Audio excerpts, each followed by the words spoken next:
그러니까 올 상반기에 돈의 흐름이 끊겨가지고 시스템 위기가 발생될 거라고 생각하지 않는 거예요. 그러니까 큰 걱정 없이 시장이 자신감 있는 거죠. 네. 그렇게 지금 움직이고 있는 겁니다, 시장이. 여러분 안녕하세요. 경제한방입니다.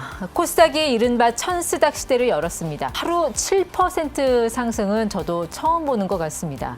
시가총액 상위 종목 대부분이 동반 상승하면서 지수 레벨업을 이끌었고 또 숏커버 같은 이 매수세까지 겹치면서 변동성이 크게 확대됐습니다. 단기적인 이벤트일지 추세 전환일지 들어보겠습니다. 박병창 교보증권 이사 나오셨습니다. 네, 이사님 어서 오세요. 예, 안녕하십니까. 와, 이 시장의 기세가 너무 좋습니다. 네. 코스피, 코스닥 가리질 않네요. 어제 보니까 굉장히 특이했던 게 금융 투자 쪽에서 한 2조 원을 네. 순매수하고 뭐 기관, 연기금 다 순매수로 네, 맞습니다. 돌아섰잖아요. 예.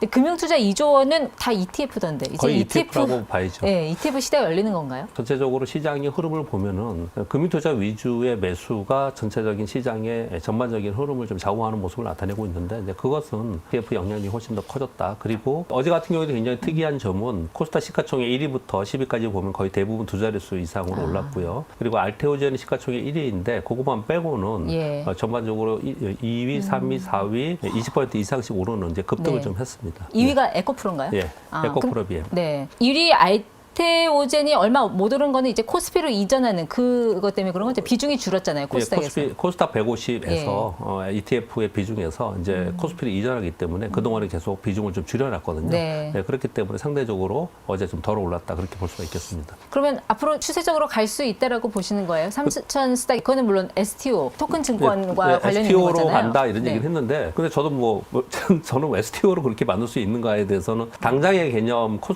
코스닥 전체 시장의 밸류를 높이는 그런 부분은 좀 아닌 것 같고요. 시장에 대한 신뢰감이나 시장에 자금 유입이 될 수 있는 시스템을 만드는 개념으로 그렇게 됐다라고 저는 네. 생각을 좀 합니다. 주식시장은 단 한 가지입니다. 자금력입니다. 그렇죠. 그러니까 시장에 돈이 들어와야 되는 거거든요. 그래서 지금 정부 정책들은 구조적으로 코스닥 시장에도 돈이 들어올 수 있도록 하기 위해서 연기금에도 좀 더 투자를 해라. 기관들도 좀 더 투자를 해라. 그리고 국가적으로 성장 펀드를 만들어서 코스닥에 지원을 더 하겠다. 이런 얘기들을 좀 하고 있기 때문에 그런 수급적 요인으로 네. 코스닥에 기회가 되는 것이죠. 다만 STO 말씀하셨는데 지금 코스닥 시총에서 차지하는 비중을 보면은 뭐 반도체, 2차 전지 그리고 바이오가 한 85%잖아요. 예, 여기서 거의 과연 80%입니다. STO가 들어와도 뭘 할 수 있을까 거의 싶기도 없습니다. 하거든요. 예, 예. 그 점에서 보면은 삼천 스닥은 좀 현실성이 떨어지는 거 아닌가? 그러니까 이제 그것은 방법론이라는 거죠. STO에 있는 기업들이 그 종목들이 올라서 코스닥의 지수가 올라간다는 개념보다는 방법론상에서 지금 코스닥의 기업들은 자금 조달이 어렵지 않습니까? 왜냐하면 신뢰하지 않기 때문에. 근데 그것을 토큰화해서 자금 조달을 할 수 있는 기회를 더 만들어준다. 이런 개념으로 보시는 게 맞을 것 같습니다. 어제 7% 상승한 그 장에서 특징적인 걸 보면은 뭐 연기금, 금융투자, 투신, 사모펀드까지 다 순매수할 때 개인들은 다 같이 오히려 샀습니다. 팔았잖아요. 예, 한 개인들은 팔았습니다. 2조 팔았나요? 어제 한 3조 3조 팔은 팔았죠. 것 같은데요. 예. 3조 팔아서 코스피로 가서 2조 샀잖아요. 2조 샀습니다. 예. 항상 그렇게 시장에 순응하지 않는 모습을 보이잖아요. 개인들은요. 예. 그런 판단이 맞는 건가요? 개인들은 이런 것 같습니다. 제가 좋아하는 말 중에 하나는 개개인 한 명 한 명 만나면 현명한데 군중은 오매하다라고 하거든요. 굉장히 유명한 말이지 않습니까? 그래서 어제 같은 경우에도 코스닥이 많이 급등하다 보니까 여기서 네. 차익 실현해서 그 다음에 뭐 코스피에 있는 반도체나 다른 데로 가겠다라는 수급 현상이 그렇게 나타난 것인데 근데 사실은 최근에 특히 올해 들어서 더 강화되고 있는 것은 ETF 영향이 훨씬 더 크기 때문에 네. 코스닥의 ETF를 어저께 그냥 강력하게 샀습니다. 지금 코스피든 뭐 코스닥이든 예. 전체적인 시장 상황이 한 나라의 국가 체력으로 움직이기보다는 수급적인 효율이 훨씬 더 영향을 많이 미친다고 봐야 되는 거죠. 그 전 세계가 다 그렇게 됐죠. 08년 글로벌 금융위기 리먼 사태 이후에 전 세계가 그렇게 됐다라고 저는 생각을 하고요. 저는 미국 시장이 이제부터 강하기가 좀 어렵다고 생각을 좀 하거든요. 08년도에 최저점이 667포인트가 그랬습니다. 10배 올랐습니다. 10배 오르는 동안 연준의 대체도입회 자산이 1조 달러였는데 최고점 9조 달러 됐다가 지금 6.7조 달러 정도 됩니다. 어마어마한 돈이 시장에 풀려 있었고요. 그리고 그 돈의 힘에 의해서 올라간 게 에브리띵 랠리라고 한 거예요. 근데 그런 부분들은 다 유동성에서 올랐던 부분이고요. 이제는 다시 예전처럼 유동성을 축소하면서 유동성이 없는 세상으로는 돌아가기가 되게 힘들 것 같아요. 네. 그래서 유동성의 힘으로 올라가고 있는 건데 우리가 그게 없었습니다. 일본은 그게 있었기 때문에 우리는 맨날 하락하는 동안 미국도 오르고 일본도 오르고 다 그러고 있는데 우리는 약했었거든요. 근데 우리는 그런 정책이 좀 없었어요. 그런데 작년에 새로운 대통령이 당선이 되면서 지금 일부 비판도 있지만 증가율에 대해서 일부 비판도 있지만 M2 증가율, 통화량 증가 예, 통화량 말씀하신 거죠. 증가율요. 예, 그러니까 재정을 많이 푼다 이 말씀이시죠? 그러니까 상당 부분 지금 재정 확장 정책을 우리나라 쓰고 있거든요. 그래서 재정 확장 정책이 그 밑바탕에 있다. 즉 유동성이 시장에는 주시장은 유동성이 그 기반이다라고 보시면 됩니다. 네, 그 유동성 관점에서 보면 29일 날 연준의 그 금리 결정 예. 있잖아요. 예. 동결로 가겠죠? 이번에 동결로 봐야죠. 뭐 올해 원래 전도표 자체가 파월 의장이 전도표 찍었을 때 만약에 관세가 없었으면 3%까지 인하할 것이다 얘기를 했었던 거고요. 그리고 작년에 9월과 12월에 전도표가 3.5 전후에 찍혀 있었어요. 근데 지금 이제 3.5에서 3.75지 않습니까? 그러니까 전반적으로 보면은 이제 내리면 한 차례나 두 차례예요. 근데 트럼프 대통령은 그걸 용인하지 않겠지만은 네. 전반적인 월가의 시각과 그리고 연준의 시각에서는 3.5에서 3.25 정도로 보고 있기 때문에 이번에 동결이 거의 확되는 것 같고요. 앞으로 하더라도 한 차례나 두 차례 정도만 남아 있다. 그러니까 두 차례 더 하면 이제 3.0% 되거든요. 네. 원래 파월 의장이 하려고 했던 게 목표 지점이 3.0이었어요. 그러니까 거기까지가 한계이지 않나라고 이제 시장은 보고 있는 겁니다. 그런데 이제 이번에 금리 동결 자체가 중요한 게 아니고 그 사이에 연준 의장, 차기 의장을 지명을 누군가 하게 될 텐데 네. 그 연준 차기 의장이 성향이 어떠냐에 따라서 금리를 더 급격하게 내릴 거냐 아니면은 반대로 좀 긴축으로 갈 거냐 요구에 네. 따라서 시장이 좀 흔들릴 것 같은데요. 근데 양쪽 다 시장에서 큰 호재는 아닐 거라고 저는 생각합니다. 근데 제가 양쪽 다 시장에서는 무조건 호재가 아니라고 표현을 드린 이유는 그러면 금리 인하를 과격하게 막 해가지고 뭐 50bp하고 25bp하고 금리 인하하면 시장이 호재일 거냐 유동성이 풍부해지니까 그렇게 보지 않을 거라는 거죠. 그것은 경기 둔화에 대한 우려 또는 급격한 금리 인하의 시장 유동성이 여기서 더 팽배해지면은 그러면은 화폐 가치가 더 떨어지고 그러다 보면은 엄청난 이후에 후유증이 있을 거라고 걱정을 많이 할 겁니다. 연준이 좀 이례적으로 환율 시장 점검에 나선 것 같아서요. 특히 네. 엔화 강세에 대해서 약간 구두 개입도 하고 네. 무슨 일 있나요? 일본 엔화 시장에? 그게 지금 제일 중요합니다. 주식 시장에서. 우리나라는 지금 뭐 5,000피를 갔니, 뭐 3,000피를 네. 썼고, 코스닥 3,000을 가니 이런 얘기들을 하는데 글로벌리 제일 생각하는 것들이 이제 이런 것들이지 않습니까? AI 버블론이 있냐, 뭐 채권 시장에서 무너지냐 이런 걱정들을 되게 많이 하는데 제가 보기에 올해부터 내년까지 제일 중요한 게 바로 그 지점이라고 생각을 합니다. 엔화가 지금 일본은 BOJ에서는 160엔을 마지노선으로 좀 생각을 했던 것 같고요. 네. 우리나라는 원화는 1,500원을 마지노선으로 생각을 한 것 같습니다. 그런데 이제 159엔까지 갔었고요. 우리나라는 1,480원까지 갔죠. 그런 상황 속에서 구두 개입을 그동안에 계속했습니다. 네. 그러나 시장에서는 아랑곳 하지 않고 계속해서 원화 그리고 엔화가 약세되는 그런 모습을 나타냈습니다. 베선장관도 한번 구두 개입을 해줬어요. 그럼에도 불구하고 이게 좀처럼 좀 안정화되지 않은 상황이 좀 됐습니다. 그러다 보니까 이번에 직접적으로 나서게 된 거고요. 직접적으로 나선 것은 이제 두 가지가 있었습니다. 한 가지는 소위 은행들의 너희들 그 엔화나 그 달러에 대해서 호가를 얼마로 제시하고 얼마를 사거나 팔고 하는 건 너네 어떻게 하고 있는가를 제시해줘봐. 나한테 매수, 알려줘. 매도 호가 말씀하신 거예요? 나한테 예. 알려줘. 이렇게 얘기한 거예요. 굉장히 강력한 거죠. 그런 부분들을 좀 얘기를 했고요. 그리고 엔화를 이들이 팔고 그리고 이제 달러를 사기 때문에 엔화 약세가 되는 거지 않습니까? 이런 상황 속에서 그러면 엔화를 팔거나 또는 달러를 샀을 때 너희는 거기에 조달금리나 이런 부분에서 금리 어느 정도 쳐주고 하고 있어. 이런 부분에서 한번 제시해봐. 이렇게 얘기를 한 거예요. 네. 그러니까 한마디로 표현하면 시장의 참여자들이 수급을 이끌 수 있는 시장 참여자들이 어떤 심리를 갖고 어떻게 움직이고 있는가를 직접 체크를 한 겁니다, 이게. 네. 이렇게 직접 체크한 이유는 BOJ의 일본 은행에 냅뒀더니 그들이 어떻든 해결할 수 있으면 연준에서 나서지 않았겠죠. 근데 보니까 해결하지 못할 것 같거든요. 걱정되는 거예요. 예, 그러니까 연준이 곧바로 나선 겁니다. 그럼 그 걱정이 뭐냐가 핵심 포인트입니다. 네. 그 걱정이 뭐냐면 만약에 이걸 해결하지 못하면 그러면 지금 일본의 그 장기 국채 수익률이 계속 급등하고 있지 않습니까? 예. 이게 뭐 4%, 30년물이 4% 이상까지 올라가고 그런 모습이 나타나고 있었는데 그러면 국채 수익률이 급등한다는 얘기는 국채 가격이 폭락한다는 얘기입니다. 네. 국채 가격이 폭락한다는 얘기는 그것을 계속해서 어떻든 더 빠질 것 같으니까 팔기도 하고 또는 국채 가격이 이렇게 폭락을 하게 되면은 소위 그 마진콜이 발생하면서 이제 막 던질 수밖에 없는 상황이 될 수도 있어요. 갑자기 매수자들이 싹 사라지는 그렇죠. 바이오 스트라이크 말씀하신 바이오 거죠. 스트라이크라고 표현을 하죠. 그런 일이 벌어지는 게 예전에 우리가 얘기했던 소위 시스템 위기들입니다. 근데 이제 문제는 뭐냐? 일본 엔화만 가지고 요번에 이제 이런 일이 벌어진 거예요. 그렇기 때문에 국채 수익이 급등을 한 겁니다. 그러면 이 현상이 일본에서만 끝날 수 있느냐? 이런 부분이 아니라 일이라는 거죠. 왜냐? 전 세계에 미국의 국채를 갖고 있는 미국인들이 제일 많이 갖고 있지만 제일 많이 갖고 있는 국가가 일본입니다. 예전에 중국이었는데 지금 네. 일본이거든요. 그럼 결국은 일본은 미국의 국채를 팔게 될 가능성이 굉장히 높습니다. 미국의 국채를 10년물, 특히 10년물 국채를 팔면 국채 가격이 떨어지고 미국의 10년물 국채 수익률이 올라가는 거지 않습니까? 미국의 10년물 국채 수익률이 올라가면은 그러면 미국의 정부 부채 약 38.4조 달러라고 얘기를 하죠. 그게 1년간 연간 이자가 1.47조 달러라고 얘기를 합니다. 네.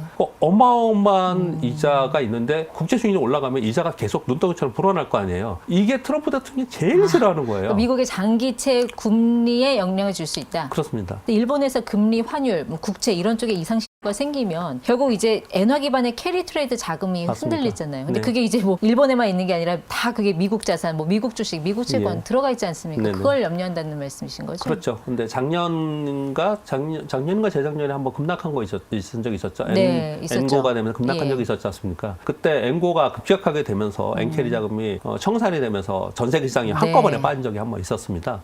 근데 이번에는 그렇게까지는 안 하지 않습니까? 바로 그 지점입니다. 미국에서 연준에서는 그런 일들이 벌어지지 않게 하기 위해서 캐리 자금도 만약에 청산이 되려면 시간을 두고 시장에 충격을 주지 말고 청산하게끔 만들어주는 거예요, 자꾸. 네. 그래서 이런 일들이 벌어지고 있는 거거든요. 그래서 저는 조금 더 우려스러운 얘기를 드린다면은 결국은 이 트리거는 나중에 생각해 보면은 야, 이게 그때 그런 조짐이 좀 있어서 결국 이렇게 됐구나 할 가능성에 대해서도 우리는 좀 생각할 필요가 있다고 생각합니다. 그래서 우리가 자꾸 그런 트리거, 사소한 트리거에도 민감하게 반응할 수밖에 없는 게 지금 거의 한 5주 연속 상승이거든요. 우리 국내 시장. 네. 예. 너무 이 단기 급등에 대한 그런 피로감, 예. 여기에 대한 우려가 분명히 존재하잖아요. 예. 어디서 뭐가 터질까? 이게 항상 걱정스러운데 그 지점 중에 하나가 환율이라는 그 말씀이신 겁니다. 그런데 이제 네. 올해 그렇게 걱정 안 하고 시장이 막 이렇게 조금만 올라도 뭐 좀 호재가 나와도 예민하게 네. 막 반응하면서 뜨지 않습니까? 근데 그건 왜 그러냐면은 지금 제가 약간 우려 섞인 말씀을 좀 드리지만 이거 올 상반기에 일어나지 않을 일이야. 올해 안에 일어날 가능성이 없어. 이런 생각이 되게 팽배해 있습니다.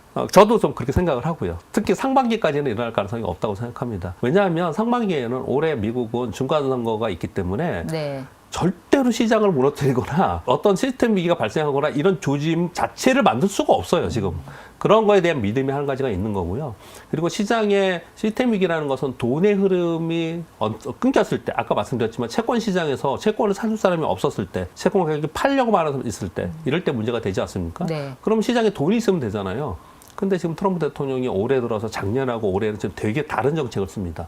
올해 정책들은 뭐냐면 지정 리스크를 한편으로 일으키면서 한편으로는 국내 국민들에게 감세 정책이나 이런 것들로 인해서 직접적으로 돈을 주게끔 그러니까 뭔가 민심을 이제 회복해야지만 지지율을 네. 올려야지만 선거를 해야 될 거 아니에요. 이런 정책을 지금 쓰고 있지 않습니까? 그 얘기는 뭐냐면 또 한 가지 다른 편으로 보면 시장에 유동성을 또 주는 재정 확장 정책이에요. 그렇기 때문에 이건 상반기에 일어날 일이거든요. 그러니까 올 상반기에 돈의 흐름이 끊겨가지고 시스템 위기가 발생될 거라고 생각하지 않는 거예요.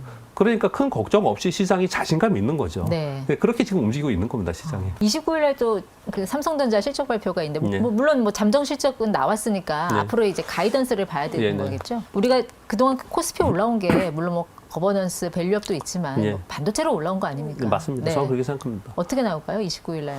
일단 잠정 실적은 20조가 딱 20조가 나왔고요. 그렇죠. 근데 그거는 그냥 거기에 나오는 거에서 네. 큰 변화는 없을 거라고 생각하고요. 1분기 가이던스가 30조 넘느냐 이걸 봐야 예, 되잖아요. 그 맞습니다. 그게 예. 핵심입니다. 왜 30조를 얘기를 하냐면은 지금 뭐 올해 2026년 영업이익에 대해서 눈높이가 너무 계속 올리고 있고요. 지금 가장 최근에 지금 제가 여기 오기 전에 자료 본 거는 CT에서 SK 하이닉스 자료가 하나 나왔습니다. SK 하이닉스 자료수가 나왔는데 영업이익을 150조. SK 하이닉스를 영업이익 150조. 그러니까 제가 이렇게 얘기하는 건 어떤 분들이 들으시면은 왜 웃어? 뭐 가능한 일이잖아. 이랬을지도 모르겠는데 여태까지 우리 생각지도 못한 숫자들이에요. 그리고 순이익을 118조. 그래서 SK 하이닉스 목표 주가를 140만 원. 뭐 이런 것들을 좀 내놓고 있습니다. 전반적으로 말씀을 좀 드리면은 삼성전자는 110조에서 150조 영업이익을, 그리고 SK 하이닉스는 100조에서 120조를 보통 여태까지 좀 얘기를 했고요. 그걸 바탕으로 해서 삼성전자의 목표 주가는 18만 원에서 24만 원. 네. 그리고 SK 하이닉스는 96만 원에서 120만 원. 뭐 요 정도였어요. 그런데 이게 계속 올라가고 있거든요. 그러면 이제 답변을 드리겠습니다. 이번에 실적 발표에서 중요하게 생각하는 부분은 뭐냐면 SK하이닉스는 한 17조에 18조 나온다고 합니다. 그리고 이게 컨센입니다. 그리고 삼성전자는 20조로 얘기를 하는데 그러면 삼성전자 기준으로 120조에서 150조라고 얘기하는데 120조가 되려면 4분기니까 30조 해야지 3, 40이 120조가 될 거 그렇죠. 아닙니까? 예. 근데 이게 30조가 안 돼? 그러면 어떻게 120조까지 갈 거야? 앞으로 계속 좋아질 거야? 계속 디램 가격이 오를 거야? 이런 고민들을 하게 될 거란 말입니다. 그렇기 때문에 요번에 30조가 넘어야지 그러면 그래 생각하는 대로 120조가 되고 삼성전자 목표 주가가 그 정도 될 수 있겠구나. 그래 예. 20만 원 정도 벌 수 있겠구나. 이런 생각을 하는 거지. 근데 가이던스가 그렇게 안 나온다. 그 얘기는 그러면 사람들이 여태까지는 계속 장밋빛만 보다가 그럼 걱정을 하기 시작할 가능성이 좀 있습니다. 그래서 이번 가이던스에 1분기가 어느 정도 나올 거고 향후에 올해 전체적으로 영업이익이 어느 정도 나올 거 하는가 요번에 나오는 거에 거기 달려 있거든요. 네. 그래서 요번에 굉장히 그게 중요한 겁니다. 근데 지금 삼성의 움직임도 보면은 그 메모리 가격 반등 네. 그리고 AI 핵심 기술, 엔비디아 스토리 이 세 가지를 동시에 막 시장에 보여주면서 이제 네. 사이클의 하단은 벗어났다라는 신호를 네. 계속 보내고 있잖아요. 네. 근데 투자자들이 그거를 이제 믿어도 되는 건지 여기서 또 다른 변수가 생길 수도 있는 건지. 사이클의 하단이라고 얘기를 좀 주셨는데 그 부분은 작년에 삼성전자에 대해서 얼마나 우리가 험악하게 얘기를 많이 했습니까? 많은 분들이. 그때 부분에서 이미 지나온 거고요. 많이 지나온 상태에서 이제는 이제 상단을 어디로 볼 거냐를 이제 지금 얘기를 해야 되는 상황인 것 같습니다. 우리는 반도체 업사이클의 상단을 지금 고민하고 있는 거거든요. 그게 우리 시장의 고점입니다. 왜냐하면은 지금 우리 전체 시가총액이 4,500조 정도 됩니다. 4,500조인데 삼성전자가 1,000조잖아요. 네. 그리고 SK하이닉스가 600조 정도 이제 됩니다. 그 1,600조지 않습니까? 그러니까 30한 4, 5% 됩니다. 그러니까 당연히 우리나라는 삼성전자와 SK하이닉스가 고점이 우리나라 지수의 고점이면서 조정받을 수밖에 없습니다. 그러면 삼성전자와 SK하이닉스의 고점을 어떻게 판단할 수 있느냐? 지금 이들이 이익이 이렇게 이익 성장이 가파르게 일어날 수 있는 것은 주가의 기울기는 영업 이익률의 기울기가 네. 이퀄이거든요. 그럼 이렇게 올라갈 수 이익 성장이 가파르게 있었던 이유는 소위 P, Q 곱하기 P에서 Q 증설을 안 하다 보니 P 가격이 올라가기 때문에 결과론적으로는 Q 곱하기 P가 올라가서 전체 이익이 올라간다라는 얘기지 않습니까? 근데 증설하게 되면 가격은 내려가죠. 그렇죠. 그러니까 증설을 어느 시점에서 가파르게 할 거냐. 그래서 매일 저도 그걸 보는데 거의 대부분 증설이 SK하이닉스는 올해 연말에 내서나 좀 되고요. 그리고 마이크론이나 뭐 인텔이나 다른 기업들도 내년이나 내후년이에요. 그래서 증설 부분들은 크게 걱정이 좀 안 하는 부분이 좀 있는 것 같아요. 그런데 가격이 너무 많이 오르잖아요. 그러면 수요가 줄 수 있습니다. 예. 그래서 가격이 그 어떤 시점에서 분명히 떨어지는 부분이 올 거란 말이에요. 그래서 가격이 고점을 찍고 떨어지는 부분이 어디냐를 우리 반도체 업사이클에서는 이제 고민하는 부분이 지금 한 가지가 있어요. 근데 삼성전자는 보통 반도체 업사이클에서 1년 정도 먼저 반영해서 맞습니다. 고점 찍고 또 1년 정도 먼저 내려가고 맞아요. 맞습니다. 그렇게 가잖아요. 예. 맞습니다. 그래서 우리한테 이제 매도 타이밍을 줄 것이냐. 그래서 우리가 지금 2026년 1월을 지내고 있는데 2027년 보통 2027년까지 간다. 2028년까지 간다. 되게 러프하게 얘기하지 않습니까? 그래서 저는 그래서 여러분들이 뭘 보시면 되냐면은 이 증설을 해서 언제부터 양산한다는 걸 막 발표해요. 삼성전자, SK하이닉스, 뭐 마이크론 발표를 막 하고 있고 샌드식스도 그렇고요.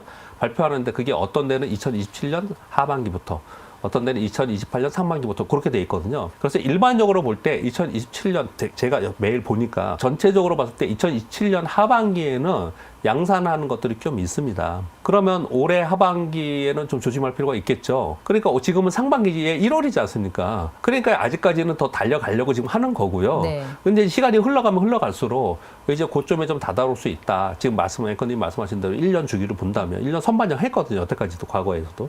그러면 이제 힘은 상반기에 달릴 때까지 달리다가 이제 어느 정도 시간이 흘러가면 1분기 지나고 2분기 지나면서 점차적으로 이제 고점론 얘기가 나올 가능성도 분명히 있다고 생각합니다. 우리 왜 헤드앤숄더라는 표현도 가끔 쓰시잖아요. 네네. 네. 그러니까 그게 이제 매도할 수 있는 타이밍을 내가 언제 받느냐 그 의미잖아요. 근데 그게 언제일까? 지금 이제 저도 질문을 많이 받는 것 중에 하나가 뭐냐면요. 예전에 2021년도에 삼성전자가 피레치처럼 고점을 찍고 바로 그랬죠. 빠져가지고 맞아요. 그 다음에 거기를 한 번도 회복 못하고 그랬어요. 근데 이번에도 고점 빡 찍고 이번에 그냥 워낙에 급등을 했으니까 고점 찍고 팔 기회도 못 주고 지금 갖고 있는 사람들이 그걸 고민을 하는 거예요. 그게 제일 두려운 예, 거예요. 팔 기회도 안 주고 내려올까봐 그러면은 요번에 기회를 줄까요? 요번에도 팔 기회도 안 주고 그냥 수직으로 내려올까? 요 질문 많이 하시더라고요. 근데 저는 어떻게 보냐면 이번에는 헤드앤숄더 말씀하셔서 지금 생각이 난 겁니다. 이번에 기회를 좀 줄 것 같아요. 왜 그러냐면은 지금 AI 고점 논문에서 논쟁이 많죠. 네. 일단 반도체 고점론은 AI 고점론이 그 상단 앞부분에 있는 거예요. 그러니까 AI 고점론에 대해서 어느 정도 정리가 돼야지 반도체 고점론이 나오는 거거든요. 근데 AI 고점론에 대해서 아직까지 거기서 얘기 중이고 논쟁 중이고 그리고 반도체 고점에 대해서 논의가 될 것이고 그것은 좀 전에 말씀드린 대로 2027년 하반기냐 2028년이냐 얘기를 하고 있기 때문에 만일 1분기나 어떤 날 고점 찍고 내려온다 하더라도 끊임없이 아니야, 아직은 고점이 아니야. 이렇게 이게 볼까 스토리나 내러티브가 나올 개연성이 있어요. 그러면 시장은 수국으로 또 한 번 더 줄 수 있거든요. 그래서 이번에는 피레침은 아닐 것 같다라는 생각합니다. 네, 지금은 꼭지가 아니다. 지금 가격이요? 네. 아니죠. 지금 가격에서는 러프하게 봐도 지금 여전히 우리나라 반도체는 저평가거든요. 우리나라 시장은 저평가 영역에서 벗어났습니다. 우리나라 시장이 우리가 지금 올해 또 이익도 너무 높이고 있긴 하는데요. 제일 높게 보는 데는 작년 대비 40% 이익 증가한다고 되어 있는데 보통 보니까 제가 20%에서 40% 사이더라고요. 그래서 저는 좀 보수적으로 중간치를 좀 많이 보는 편이거든요. 네. 그러니까 중간치로 봤을 때 한 뭐 28%, 30% 정도 봤을 때 EPS가 한 430, 450, 40, 요 정도 됩니다. 그 450 EPS, 우리 지수의 EPS. 예. 지수의 EPS 450이라는 걸 곱하기 10배를 하면 4,500포인트잖아요. 거기서 그렇게 계산을 하지 그렇게 않습니까? 나오네요. 예. 그러면은 거기에 지금 5,000포인트는 어느 정도냐면 한 11.3배 되고요. 5,250포인트가 12배예요. 5,250포인트가. 지금 오늘 보면 5,100포인트 가까이 가는 것 같던데요. 5,250포인트가 12배인데 아시아 평균이 12배에서 13배입니다. 아시아 평균이. 일본 제외 아시아 평균이. 그렇다고 따지면은 우리 시장이 12배 됐다고 해서 우리 시장이 고평가는 아니에요. 네. 그러나 저평가냐? 아닙니다. 저평가가 이제 아닌 구간은 이미 들어가고 있는 거거든요. 시장은 그렇게 저는 봅니다. 그런데 삼성전자와 SK 하이닉스는 그러면은 적정 가격으로 왔느냐? 그렇지 않아요. 이들은 그렇지 않습니다. 왜냐면은 마이크론이나 비교 대상들이 있잖아요. 네. 그들하고 비교했을 때 현저하게 우리는 저평가 있는 상태에 있는 거고요. 그리고 지금 올해 이익을 100조라고 생각을 하더라도 우리가 근데 삼성전자는 멀티플로 PER로 계산하지 않습니다. SK 하이닉스도 그런데 네. PER로 계산하지 않고 PBR이나 아니면 STOP로 하는데 근데 아무튼 그렇게 뭐 그런 용어를 쓰지 않는다 하더라도 그냥 우리가 단순하게 생각했을 때 100조를 벌었어요. 그러면은 10배면 1000조지 않습니까? 근데 이제 1000조예요. 근데 시장이 12배잖아요. 얘는 시장보다 더 성장주이니까 시장보다 더 높게 받아야 되는 게 맞는 거거든요. 그럼 이사님이 보시는 삼성전자의 적정 주가는 얼마입니까? 그렇게 질문을 떠주시네요. 근데 지금 나와 있는 건 아까 말씀드린 대로 18만 원에서 24만 원. SK 하이닉스는 96만 원에서 120만 원 이렇게 얘기하는데 저도 가지고 있고 저도 영업에서 지금은 이제 떠나와 있지만은 삼성전자를 꽤 많이 갖고 있습니다. 네. 근데 지금 처음에는 우리 9만 7천 원에 팔까 그런 얘기를 했었고요. 두 번째는 2차에서 13만 원에 팔까 얘기를 했었고 지금은 16만 원에 팔까 얘기를 했었거든요. 그런데 지금은 18만 원에서 24만 원까지 왔는데 내가 거기도 가지도 않았는데 팔아야 돼? 그렇게 생각은 안 들어요. 그래서 저는 지금 생각으로 봐서는 18만 원이 하단이니 네. 저 위에 24만 원을 보지 않고 아까 말씀드린 대로 그냥 멀티플로 계산을 한다 하더라도 지수는 뭐 5,200에서 5,300 정도 갔다가 꺾이는 그런 순간이 올 거고 그리고 거기에 연동하면서 삼성전자를 바라본다면은 삼성전자는 지금 16만 원 근처 와 있거든요. 그렇게 계산을 해보면은 적어도 18만 원에서 뭐 20만 원 사이 그 정도에서 저는 뭐 또 수급이나 차트도 좀 보는 편이거든요. 그런 정도에서 매물이 좀 나온다면 그때는 좀 매도를 해야 되지 않을까 생각합니다. 이 부분을 들으시는 분들께 제가 부연 설명을 좀 드리도록 하겠습니다. 뭐냐면요. 삼성전자를 얼마에 팔아야 되느냐 가격을 아무도 못 맞췄잖아요. 작년에도. 네. 올해도 그렇지 않습니까? 그럼 우리는 어떻게 판단을 좀 하면 되냐면요. 얘가 영업이익을 보고 내가 밸류에이션으로 보았을 때 얘가 어느 정도 갈 수 있을 것 같아. 그래서 18만 원에서 20만 원이야. 그런데 지금 가격이 13만 원이야. 그러면 떨어지면 사야 되잖아요. 그리고 좀 떨어지더라도 버텨야 되지 않습니까? 그런데 가격이 18만 원이 됐어요. 근데 거기서 떨어져. 더 간다고 사. 이런 걸 하지 말라는 거예요. 그러니까 추격 매수하지 말라는 말씀이죠. 그러니까 예. 이게 위로 업사이드가 많이 있을 때는 버텨도 되고 떨어지면 사도 되지만 이미 적정 가격이라 하는 순간에 하단이든 상단이든 어느 정도 와 있는 상태에서 그 상태에서 분명히 그 상태에서도 떨어지면 사자란 말이 있을 거고 저평가는 얘기가 또 네. 있을 거란 말이에요. 그런데 우리가 생각하는 어느 정도 수준을 정해놓고 그 수준에 도달하는 게 업사이드가 많을 때는 좀 넉넉히 떨어져도 좀 기다리고 또는 사도 되는데 가격이 올라온 상태에서는 자꾸 추격 매수하는 것은 나중에 결국은 또 거기서 걸린다 잘못하면은. 네, 추격 매수하지 말고 레버리지 하지 마라 그 말씀이신 거예요. 예, 알겠습니다. 삼성전자의 여력은 더 있지만 추격 매수 그리고 레버리지 투자는 하지 말라는 네. 그 말씀을 좀 기억하도록 하겠습니다. 네. 네, 박병창 이사 함께했습니다. 고맙습니다. 감사합니다.